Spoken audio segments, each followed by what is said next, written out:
Yes, hello बच्चों, welcome. और आपके सामने कुछ क्वेश्चंस लेकर के आया हूँ। मल्टीपल चॉइस क्वेश्चंस हैं। इसको आप देख लीजिए बच्चों, आपकी तैयारी भी हो जाएगी 11th क्लास की और साथ ही साथ नीट की भी प्रिपरेशन इसमें चलती रहेगी। ठीक है, तो अब देख लेते हैं बच्चों। यहाँ पर क्वेश्चन है, फिलहाल बस यही कहूँगा, नो बकवास, ओनली काम की बात। तो ये देखते हुए आप स्टार्ट करते हैं। फिलहाल पहला क्वेश्चन जो है आपके सामने क्या आता है, ये है what is the primary goal of taxonomy. यानी टेक्सोनॉमी का प्राइमरी गोल क्या है। प्राइमरी का मतलब आप जानते ही हैं कि जो मेन उद्देश्य जो है वो टेक्सोनॉमी का क्या है।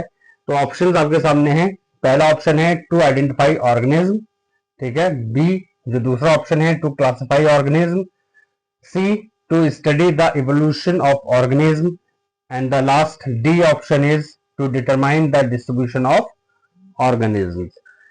यहाँ पर आपको टेक्सोनॉमी ध्यान में रखना है और साथ ही साथ इन ऑप्शंस को देख करके ध्यान ये लगाना है कि मैंने जो आपको लास्ट वीडियो में टेक्सोनॉमी के बारे में बताया था वो क्या बताता है।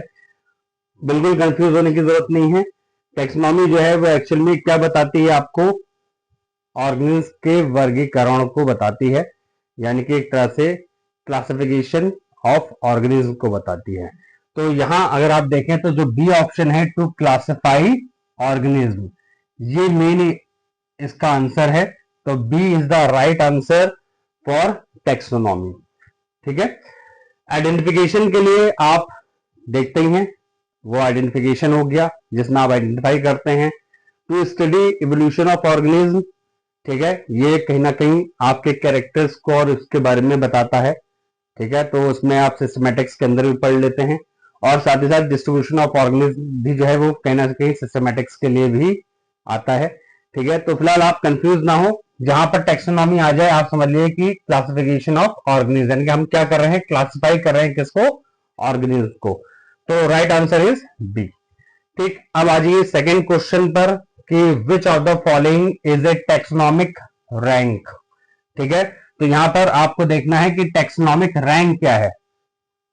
कल मैंने आपको टेक्सोनॉमिक हायरार्की के बारे में बताया था, तो उसके अंदर आप देखें तो रैंक वाइज मैंने आपको सारी चीजें समझाई थी और इसमें ये बताया था कि आपकी जितना भी किंगडम से लेकर के स्पीशीज तक का जो है वो एक तरह से क्या है, सीक्वेंस आ रहा है, from the top to lower order of, ठीक है, lower order of the animals. तो एक तरह से ये समझे, देखिए आप कंफ्यूज मत होइए, मैं इसको रिपीट करता हूं कि जो टेक्सोनॉमिक हायरार्की है बेटा, उसके अंदर आपको किंगडम से स्टार्ट करना है और उसमें kingdom, phylum, class, order, family, genus और स्पेसीज, ये सब कुछ आता है इसके अंदर। और यहाँ पर आपका स्पेसीज भी आ रहा है, जीनस भी आ रहा है, फैमिली भी आ रहा है। तो कहने का मतलब ये हो गया कि जो टेक्सोनॉमिक रैंक है तो वो किसको अलाउ कर रहा है, वो किसको बता रहा है, सारी चीजों को बता रहा है। तो आंसर जो होगा वो क्या होगा, ऑल। ठीक है, तो ऑल ऑफ दीज आ जाएगा, यानी कि इसमें स्पीशीज भी आ गया, जीनस भी आ गया, फैमिली भी आ गया। तो ये टेक्सोनॉमिक रैंक है, यानी कि मैंने आपको बताया था ना, फ्रॉम टॉप टू बॉटम जाना है। ठीक है, सीक्वेंस के अकॉर्डिंग देखना है। ठीक, तो ये आपका टेक्सोनॉमिक रैंक का आंसर हो गया डी। अब आप देख लीजिए third one is what is the process of determining the name of an organism on it's characteristics. ठीक है, तो यहां पर आपको क्या देखना है बेटा, कैरेक्टरिस्टिक्स के अकॉर्डिंग देखना है। तो इसका आंसर आपके सामने क्या है, आप क्या सोचोगे, आपके सामने चीजें सारी दे रखी हैं, आपको कैरेक्टर्स के अकॉर्डिंग देखना है। अकॉर्डिंग अगर देखें तो यहाँ पर आपका क्या आता है, ये पॉइंट आपको याद रखना है, कैरेक्टरिस्टिक्स, और उसके साथ साथ आपको देखना है आइडेंटिफिकेशन को। तो इसका आंसर जो होगा वो क्या होगा, आइडेंटिफिकेशन, यानी कि कैरेक्टर्स के अकॉर्डिंग, यानी कि लक्षणों के अकॉर्डिंग, जो उनके कैरेक्टरिस्टिक्स फीचर्स हैं किसके, ऑर्गेनिज्म के, उनसे आपको क्या करना है, पहचानना है, आइडेंटिफाई करना है। ठीक है, तो जहां कैरेक्टरिस्टिक्स की बात आ जाए तो वो आपका आ जाएगा आइडेंटिफिकेशन। ठीक है बच्चों, नॉमेनक्लेचर में तो नाम देते हैं, सिस्टमैटिक्स में आपका डिस्ट्रीब्यूशन वगैरह हो गया, इवोल्यूशन हो गया, इवोल्यूशनरी रिलेशनशिप आ गया। ठीक, टेक्सोनॉमी के अंदर आपको मैंने बता दिया कि एक तरह से ऑर्गेनिज्म को क्लासिफाई किया जाता है। ठीक है, और अब यहां पर नेक्स्ट क्वेश्चन में आप देख लीजिए, what is the term for rules and conventions for naming organism.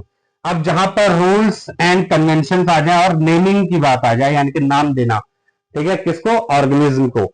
तो किसी भी जीव जंतु को नाम देने के लिए, ठीक है, हम किसका उपयोग करते हैं, कौन सी ब्रांच है वो साइंस की, वो है आपकी नॉमेनक्लेचर। ठीक, तो नॉमेनक्लेचर में आपको देखते हैं क्या दिया जाता है, नाम देना। अब जैसे कोई भी बच्चा किसी भी घर में पैदा होता है तो उसका नामकरण होता है, ठीक है ना, उसका नाम, उसको नाम दिया जाता है उसके परिवार के हिसाब से, ठीक। तो वो नाम देने का मतलब क्या हो गया, एक तरह से हम उसको नाम दे रहे हैं, यानी कि नॉमेनक्लेट कर रहे हैं उसे, यानी कि वो क्या हो गया, दैट इज नॉमेनक्लेचर। तो ऐसे ही यहाँ पर ऑर्गेनिज्म का जो नाम दिया जा रहा है रूल्स और कन्वेंशन यानी कि रूल्स एंड रेगुलेशन के अकॉर्डिंग, वो हो गया आपका नॉमेनक्लेचर, ठीक। ये नाम याद रखना है आपको, यानी कि nomenclature is the important for naming the organism. Now the next one is grouping organism into categories based on characteristics and evolutionary relationship या रिलेशन कह सकते हो। तो एक तरह से आप ऑर्गेनिज्म को ग्रुप तो कर रहे हो, यानी कि उनको ग्रुप कर रहे हो, यानी कि समूह में ला रहे हो, एक वर्गीकरण किया जा रहा है, वर्गीकृत किया जा रहा है किसको, जीव जंतुओं को, ठीक है, किसके अकॉर्डिंग, उनके लक्षणों के हिसाब से, उनके कैरेक्टर्स फीचर्स के अकॉर्डिंग, और साथ साथ उनकी उत्पत्ति के हिसाब से, यानी कि कैसे वो आपस में एक दूसरे से रिलेट करते हैं, उसके अकॉर्डिंग अगर हम देखें तो वो क्या आ गया बेटा, दैट इज क्लासिफिकेशन, ठीक।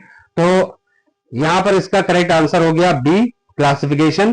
तो ये 5 क्वेश्चन आपके सामने रखे हैं इस चैप्टर के अकॉर्डिंग, जो है आपके फाइनल एग्जाम्स में 11th क्लास के बच्चों को ध्यान रखना, ये पूछ लिया जाता है, एमसीक्यूज ऐसे ही तैयार किए जाते हैं, ठीक है। तो ये हो गए आपके 5 क्वेश्चन। उसके बाद बात करते हैं बाइनोमियल नॉमेनक्लेचर की। तो बाइनोमियल नॉमेनक्लेचर में आपको मैंने पहले भी बताया था, जीनस और स्पीसीज को मिलाकर के नाम तैयार किया जाता है, ठीक है। और इसमें जो है अब एक तरह से 2 नाम मिलाए जाते हैं, जीनस जैसे होमोसैपियंस की बात कर लेते हैं, ठीक है, मैंगिफेरा इंडिका की बात कर लेते हैं, तो जीनस और स्पीसीज को दोनों को मिला दिया जाता है, ठीक है।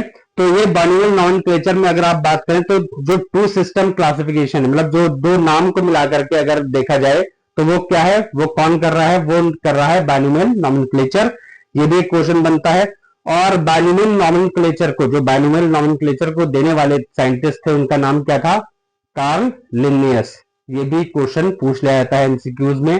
तो ये सारे क्वेश्चन अभी 6-7 जो मैंने आपको बताए, 2 आपको ऐसे ही बताए मौखिक तौर पे, ठीक है, और 5 आपके लिखे हुए हैं। तो ये सारे क्वेश्चन आपको याद रखने हैं, आपको समझ में आने चाहिए, ठीक है। और अच्छे से तैयारी करिएगा, एग्जाम्स करीब में है।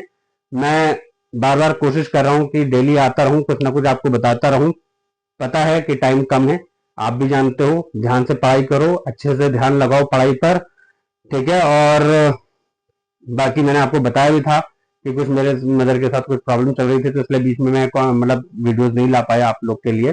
और अभी ऑपरेशन होना बाकी है, तो हो सकता है मैं कुछ दिन के लिए मैं आपके सामने ना भी आ पाऊँ, ठीक है। लेकिन कोई बात नहीं, स्टार्टिंग कर दी है तो अब ये मैं रुकूंगा नहीं, चलता रहूंगा आप लोग के लिए। और ये चैनल बेटा मेरा नहीं है, ये आप ही लोग के लिए बनाया गया है, आप ही लोग का चैनल है बायोलॉजी क्लासेस। इसको पूरा फुल सपोर्ट करें और मुझे सपोर्ट करें, लाइक सब्सक्राइब करें, ठीक है।